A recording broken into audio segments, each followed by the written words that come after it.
Hello, magandang gabi po sa inyong lahat. Ngayon po ay ipapakita ko sa inyo yung aking bato na napakaganda.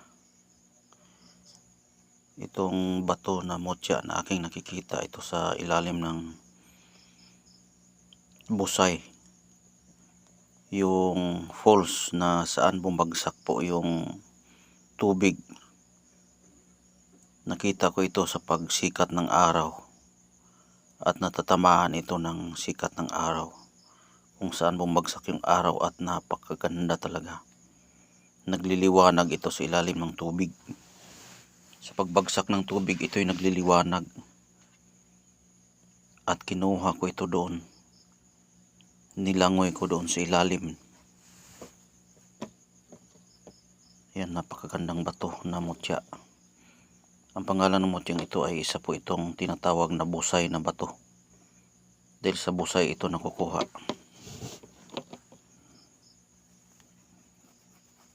Yan. Batong busay po yan. Mutya sa batong busay kung saan bumagsak po yung tubig.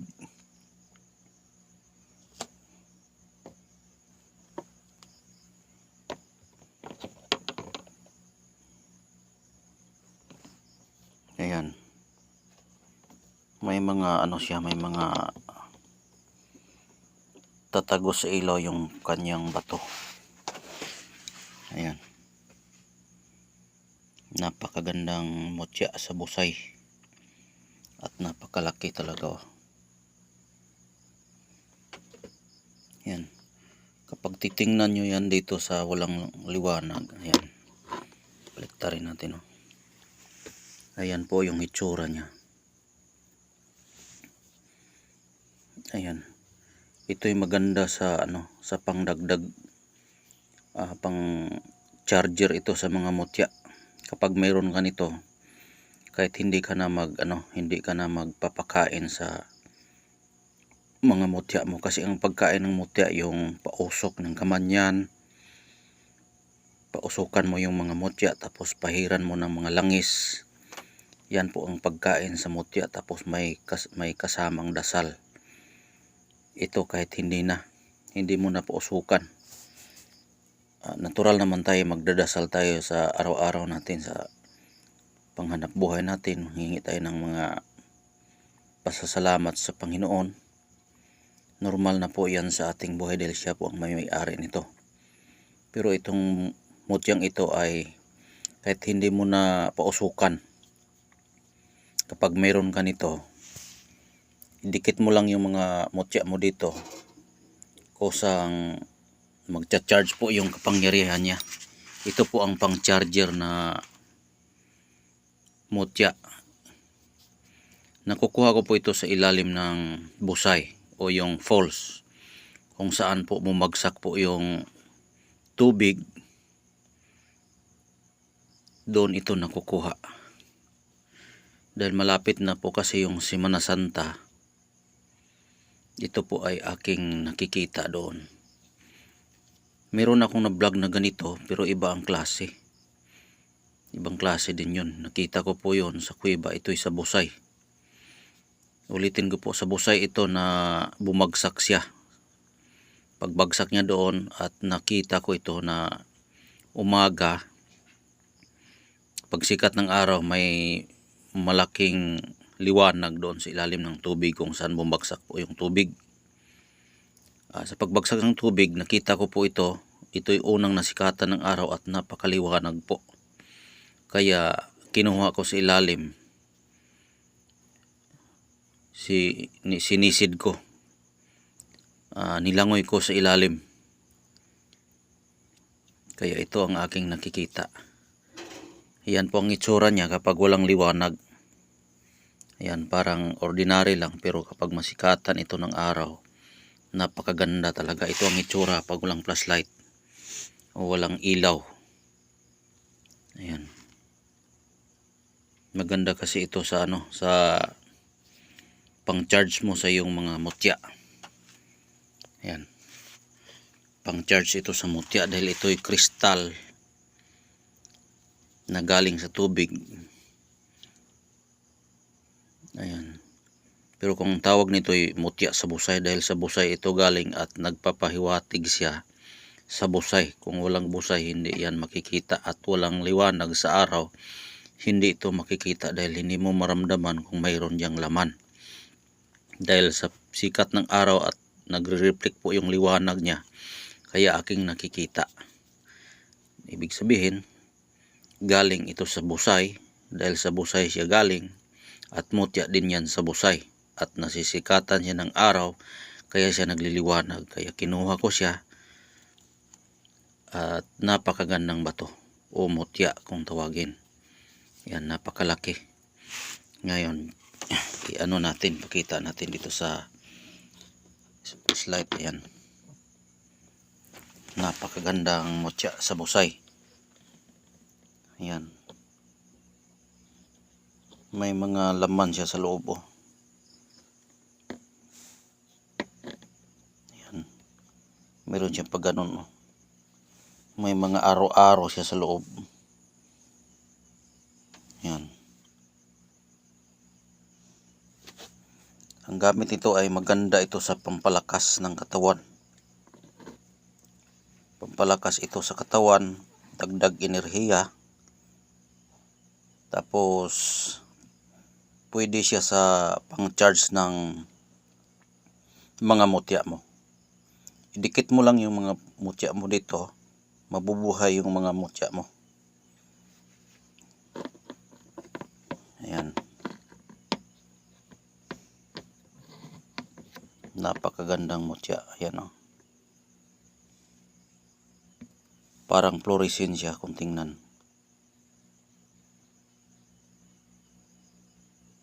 Ayan. Ilagay mo lang ito sa artal.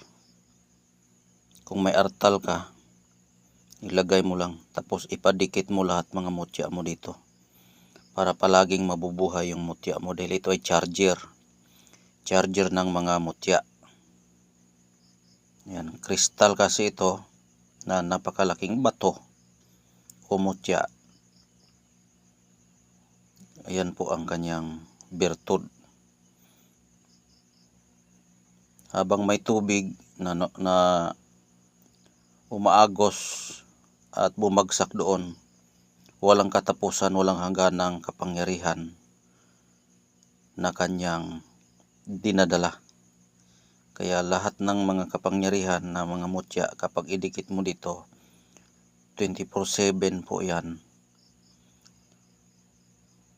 Dumadagdag po yung kapangyarihan niya.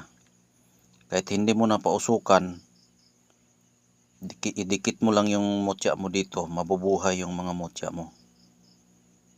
At kapag dala mo ito, wala kang mutya, kung ito lang dala mo, pangpalinis ito sa mga masasamang espiritu. Yung katawan mo na may sakit, pwede ito igamot. Mawala yung mga sakit mo sa katawan. Lahat ng mga kulam, barang daot, hindi makadapo sa iyo.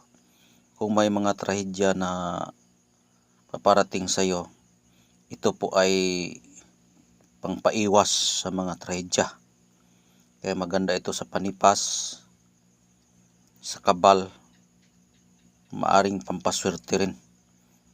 Yan. Pangkalahatan ito, pangkalahatang proteksyon at swerte, at lahat ay pwede nating magamit ito. Ayan. Baliktarin natin para makita nyo talaga. Oh, yan yung likod niya. Ayan. Napakagandang tingnan. Ito'y mutya sa busay. Ayan. Tingnan natin. Ito ang kanyang itsura. Oh. Ito ang itsura niya kapag wala siyang flashlight o liwanag. Parang ordinary lang na bato kapag hindi mo talaga alam at hindi mo malmalayan, parang bato lang. Pero may bertud ito. Hindi ko po ito makikita kung hindi nasisikatan ng araw. Yung busay na unang sikat ng araw, siya ay matatamaan at nagre-reflect po yung liwanag, at na sobrang liwanag talaga. Kaya doon ko siya nalaman na mayroong laman at nagpapahiwatig yung kapangyarihan niya sa akin. Kaya kinuha ko, nilangoy ko yan at sinalom ko sa ilalim, sumisisid ako sa ilalim at ito ang aking sanadyang kinuha. Ayan, napakagandang mutya. Ang pangalan sa mutyang ito, mutyang busay o galing sa tubig na kristal. Ayan, galing sa tubig na kristal o pwede nating sabihin na kristal, tubig. O yun ang pwede nating sabihin. Meron pa siyang mga may mga marka pa yan na parang mukha ng tao. Tingnan mo, may mata, may bibig, may ilong. Ayan. Oh, tingnan mo yung gabay niya. Ayan, nakita nyo ba? Ito, mata, bibig, may ilong, pero pag ganun. Ayan. Dito sa likod. Ayan. Napakagandang tingnan, no? Ayan, ulitin ko po. Ito po ay maganda sa pang-charge ng mga mutya. Kung wala kang mutya, ito'y dalhin mo, ito'y pangkalatang proteksyon. Lahat ng iyong kahilingan ay pwede dito. Kung may sakit ka, pwede rin ito ibabad sa tubig, inumin mo. Ibabad mo ito sa tubig, Biyernes, tapos inumin mo yung tubig, Martes na, mawala yung sakit mo. Tapos yung mga mutya mo, mabubuhay dito. Tapos yung kanyang spiritual nito na gamit, pwede ito sa proteksyon. Lahat ng proteksyon kasi maraming magamit. Proteksyon, ibig sabihin, lahat-lahat na trahedya. Lahat ng mga trahedya, maraming klaseng trahedya o tinatawag proteksyon. Kasi malalim yung proteksyon na sasabihin natin. Malalim talaga yan. Maraming mga anggulo na pwede nating sabihin kung ano bang naproteksyonan niya. Mga trahedya, marami din ang anggulo na pwede nating sabihin sa trahedya. Yun, kayo na po ang mag-intindi niyan. Sa trahedya, marami. Sa proteksyon, marami. Kaya pangkalahatang proteksyon at swerte. Yun lang po ang aking masasabi. At kung halimbawa gusto nyo ito, may number kong iniwan dyan. Pwede kayo mag-text. Ang aking Facebook account, Commander Bugtungan. Ayun lang po at maraming salamat sa inyong panunood at sa walang sawang pagsubaybay sa aking channel. Magandang gabi po. God bless po sa inyong lahat.